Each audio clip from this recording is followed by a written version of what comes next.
ದೊಡ್ಡಮಗ್ಗೆ ಗ್ರಾಮದಲ್ಲಿ ಕಳೆದ ವರ್ಷ ಡಾಕ್ಟರ್ ಪಣೀಶ್ ಮತ್ತು ಜಯಶ್ರೀ ಪಣೀಶ್ ಅವರು ವೇಣುಗೋಪಾಲನ ಒಂದು ತಂಜಾವೂರು ಪೇಂಟಿಂಗನ್ನು ದೊಡ್ಡಮಗ್ಗೆ ದೇವಸ್ಥಾನಕ್ಕೆ ಉಡುಗೊರೆಯಾಗಿ ಕೊಡ್ತಾರೆ. ಉಡುಗೊರೆಯಾಗಿ ಕೊಟ್ಟಾಗ ಸ್ಟೇಜ್ ಮೇಲೆ ನಿಂತ್ಕೊಂಡು ಹೇಳ್ತಾರೆ, ನಾನು ಈ ಒಂದು ತರಹದ ವಿಗ್ರಹವನ್ನು ಅಯೋಧ್ಯೆ ಶ್ರೀರಾಮನಿಗೆ ಮಾಡಬೇಕು ಅಂತ ಅನ್ನಿಸ್ತಾ ಇದೆ ಅಂತ ಹೇಳ್ತಾರೆ. ಸ್ಟೇಜಿಂದ ಇಳಿದು ಬರ್ತಾರೆ. ಅಲ್ಲೇ ನಾನು ಸಿಗ್ತೀನಿ, ಆ ರಾಮಲಲ್ಲನ ಒಂದು ವಿಡಿಯೋ ಮಾಡ್ತೀನಿ. ಸಿಕ್ಕಿದಾಗ ಜಯಶ್ರೀ ಪಣೀಶ್ ಅವರು ನ್ಯಾಚುರಲ್ ಆಗಿ ನನಗೆ, ಪ್ರಮೋದ್ ಅವರೇ, ನಿಮಗೆ ಅಯೋಧ್ಯೆಯಲ್ಲಿ ಮೀಟ್ ಮಾಡಿ ಈ ಒಂದು ತಂಜಾವೂರು ಕಲೆಯನ್ನು ಬಾಲರಾಮನಿಗೆ ಮಾಡ್ಬೋದಾ ಅಂತ ಒಂದು ಮನವಿಯಿಂದ ಮಾಡ್ತಾರೆ. ನನಗೆ ಈ ತಂಜಾವೂರು ಶೈಲಿಯಲ್ಲಿ ನಂಗೆ ತುಂಬಾ ಆಸೆ ಇತ್ತು ಮುಂಚೆಯಿಂದನೂ. ಇದರಲ್ಲಿ ನಮ್ಮ ಗುರುಗಳು ಮಾಡೋ ರೀತಿಯ ಈ ಕಲೆಗಳನ್ನು ನೋಡಿ ನಾನು ಯಾಕೆ ಮಾಡಬಾರ್ದು, ಈ ಥರ ನನ್ನದೇ ಒಂದು ಆರ್ಟ್ ಫಾರ್ಮನ್ನು ಇನ್ನೂ ವಿಸ್ತಾರಗೊಂಡು ಯಾಕೆ ಮಾಡಬಾರ್ದು ಅಂತ ನನ್ನ ಮನಸ್ಸಿಗೆ ಬಂತು. ಆಗ ಈ ಬಾಲರಾಮನ ಕೃತಿಯನ್ನು ಮಾಡೋಣ ಅಂತ ನಾವಿಬ್ಬರು ಮನೆಯಲ್ಲಿ, ನಾನು ಡಾಕ್ಟರ್ ಪಣೀಶ್ ಇಬ್ಬರು ಯೋಚನೆ ಮಾಡಿ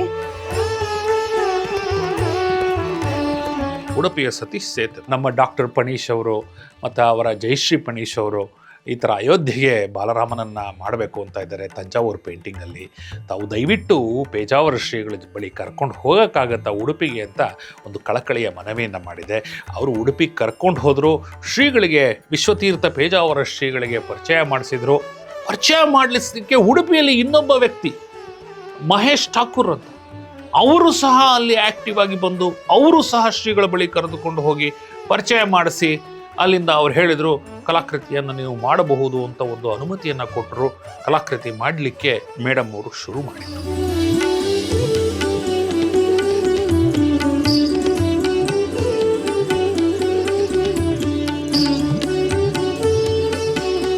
ನಾನು ಲಾಸ್ಟ್ ಫೆಬ್ರವರಿಯಲ್ಲಿ ಇದನ್ನು ಸ್ಟಾರ್ಟ್ ಮಾಡಿದ್ದು. ಇದಕ್ಕೆ ಒಂದು plywood sheet, water proof plywood sheet ತಂದು, ಆ ಪ್ಲೇವುಡ್ ಶೀಟ್ ರೆಡಿ ಮಾಡೋಕ್ಕೆ ನನಗೆ ಒಂದು ವಾರ ಬೇಕಾಯಿತು.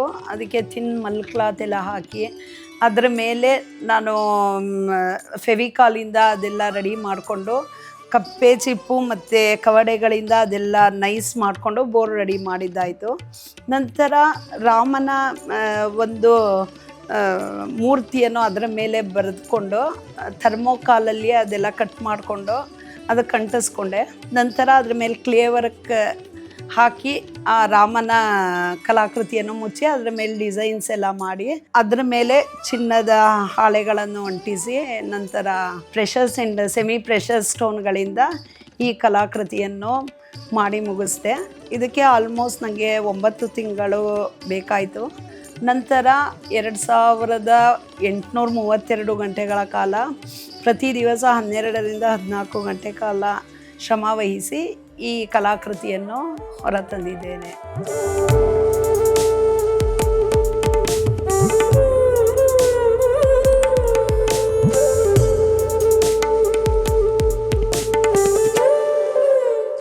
ಈ ಒಂದು ಎಂಟೈರ್ ವಿಗ್ರಹಕ್ಕೆ ತಗಲಿರುವ ವೆಚ್ಚ ಅನೇಕ ಕೋಟಿಗಳು.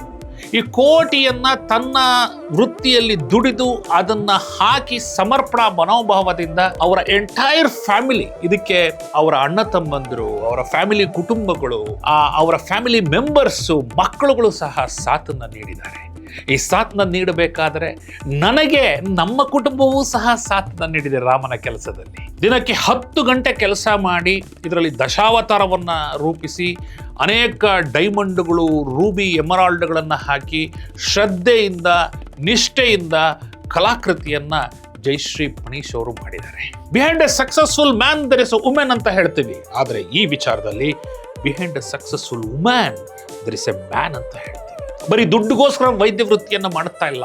ವೈದ್ಯೋ ನಾರಾಯಣೋ ಹರಿ ಅಂತ ಜನಸೇವೆಯಲ್ಲಿ ತೊಡಗಿರುವಂಥ ಡಾಕ್ಟರ್ ನನಗೆ 35 ವರ್ಷದ ನಮ್ಮ ಫ್ಯಾಮಿಲಿಗೆ ಒಂದು ಕನೆಕ್ಟ್ ಅಂತ ಹೇಳ್ಕೊಳ್ಳಿಕ್ಕೆ ಬಹಳ ಹೆಮ್ಮೆ ಆಗ್ತದೆ.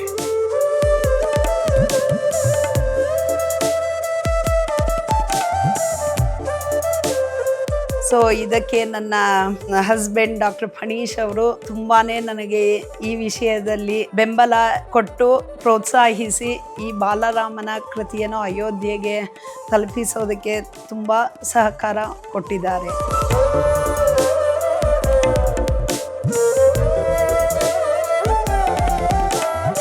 ಜಿ ಕೆ ಪ್ರಮೋದ್ ಅವರೊಂದಿಗೆ ಶರದ್ ಹುಂಬ್ಳಿ ಅವರು, ಸಂತೋಷ್ ಜಿ ಅವರು, ಗೋಪಾಲ್ ಜಿ ಅವರು ಒಂದು ಕಡೆ ಆದರೆ, ಇನ್ನೊಂದು ಕಡೆಯಲ್ಲಿ ನಮ್ಮ ಪೂಜ್ಯ ಗುರುಗಳಾದಂತಹ ಉಡುಪಿಯ ಪೇಜಾವರ ಮಠದ ಶ್ರೀ ವಿಶ್ವಪ್ರಸನ್ನ ತೀರ್ಥ ಸ್ವಾಮಿಗಳು, ಅವರ ಜೊತೆ ಇದ್ದಂತಹ ಅಶ್ವಿನ್ ಅವರು, ಕೃಷ್ಣ ಭಟ್ಟರು, ಠಾಕೂರ್ ಅವರು, ಸತೀಶ್ ಸೇಠ್ ಅವರು ಸಹಾಯವನ್ನು ಮರೆಯೋದಕ್ಕೆ ಸಾಧ್ಯವೇ ಇಲ್ಲ.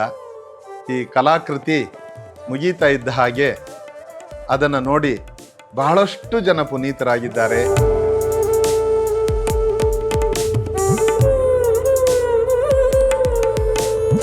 ಭಾವನಾತ್ಮಕ ಒಂದು ಟೈಮ್ ಅಂದ್ಕೊಳ್ತೀನಿ ಅದು.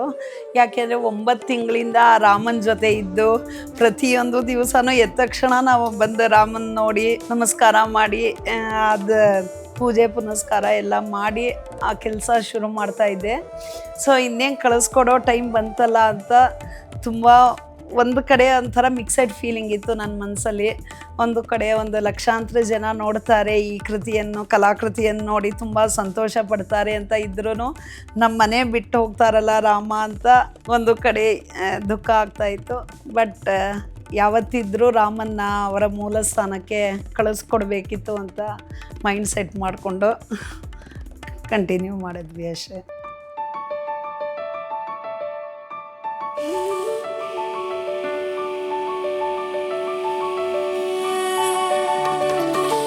ಇದರಲ್ಲಿ ಮುಖ್ಯವಾದ ಇನ್ನೊಂದು ಅಂಶ ಅಂದರೆ ಈ ರಾಮಲಲ್ಲನ ಶಿಫ್ಟ್ ಮಾಡೋದು. ಫಸ್ಟ್ ನಮಗೆ ಪ್ರಿಲಿಮಿನರಿ ಮೀಟಿಂಗ್ ಆಯಿತು. 4-5 ಜನರಿಂದ ನಾವು ಕೊಟೇಶನ್ಗಳನ್ನು ತರಿಸಿದ್ವಿ. ಆವಾಗ ನಾವು ಎವ್ಯಾಲ್ಯೂಯೇಷನ್ ಮಾಡಿದಾಗ ನಮಗೆ ಬಂದಿದ್ದ challenges permissions in all check ports. ಯಾವ ರೀತಿ ಪರ್ಮಿಷನ್ ತಗೊಳ್ಬೇಕು, ಇವೇ ಬಿಲ್ಗಳು 24 ಗಂಟೆಗೆ ಎಕ್ಸ್ಪೈರ್ ಆಗಿಬಿಡುತ್ತೆ, ಅದನ್ನು ಯಾವ ರೀತಿ ರಿನ್ಯೂ ಮಾಡಬೇಕು, ಇನ್ಶೂರೆನ್ಸ್ ಎಷ್ಟಕ್ಕೆ ಮಾಡಿಸ್ಬೇಕು, ನಂತರ ಅದು ಅಯೋಧ್ಯೆಗೆ ಹೋದ ಮೇಲೆ 22 ಸೆಕ್ಯೂರಿಟಿ ಝೋನಲ್ಲಿ ಯಾವ ರೀತಿ ಮೂವ್ ಆಗಬೇಕು, CISF ಇಂದ ಯಾವ ರೀತಿ ಅಪ್ರೂವಲ್ ತಗೊಳ್ಬೇಕು ಅನ್ನುವ ಈ ಒಂದು ಪೂರ್ಣ ಒಂದು ಡಿಸ್ಕಷನ್ ಮಾಡಿದಾಗ ನನಗೆ ಅರ್ಥ ಆಯಿತು, ಈ ಮೂರ್ತಿಯನ್ನು ಅಲ್ಲಿಗೆ ಶಿಫ್ಟ್ ಮಾಡೋದು ಅಷ್ಟು ಸುಲಭ ಅಲ್ಲ ಅಂತ. ಆವಾಗ 4-5 ವ್ಯಾಪಾರಗಾರರ ಬಳಿ ಡಿಸ್ಕಸ್ ಮಾಡಿ ಕೊನೆಗೆ ನಾವು ನಮ್ಮ Indian post general post officer ಜೊತೆ ಡಿಸ್ಕಸ್ ಮಾಡಿ ಅವರ ಜೊತೆ ಒಂದು ಒಡಂಬಡಿಕೆಗೆ ಬಂದು ಅವರು ಆ ಜವಾಬ್ದಾರಿಯನ್ನು ತೆಗೆದುಕೊಂಡು ಇಂಡಿಯನ್ ಪೋಸ್ಟ್ ಆಫೀಸ್ ಅವರು ಇದನ್ನು ಸುಸಜ್ಜಿತವಾಗಿ ಅಯೋಧ್ಯೆಗೆ ತಲುಪಿಸಿದ್ದಾರೆ ಅಂತ ಹೇಳಲಿಕ್ಕೆ ನನಗೆ ಹೆಮ್ಮೆ ಆಗುತ್ತೆ.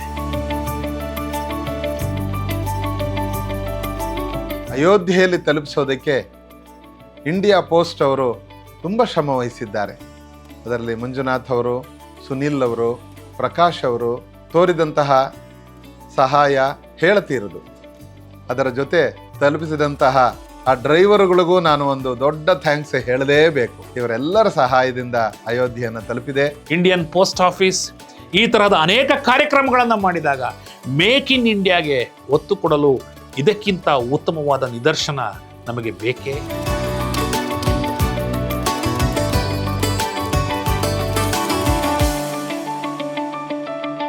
ಈ ಒಂದು ಸುಂದರ ಕ್ಷಣಗಳನ್ನು ನನ್ನ ಜೀವನದಲ್ಲೇ ಒಂದು ಪೂರ್ವ ಕ್ಷಣ ಅಂತ ಅಂದ್ಕೊಳ್ಳೋಕ್ಕೆ ನಾನು ಇಷ್ಟಪಡ್ತೀನಿ.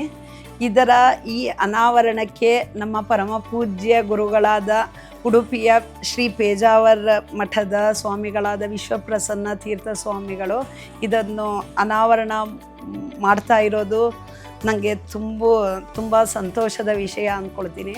ನಂತರ ಇದೇ ಅಯೋಧ್ಯ ಟೆಂಪಲ್ ಟ್ರಸ್ಟ್ನ ಮುಖ್ಯಸ್ಥರಾದ ಶ್ರೀ ಗೋಪಾಲ್ ಜಿಯವರು ಈ ಕಾರ್ಯಕ್ರಮಕ್ಕೆ ಬಂದು ನಮ್ಮನ್ನೆಲ್ಲ ತುಂಬ ಸಂತೋಷಪಡಿಸಿದ್ದಾರೆ.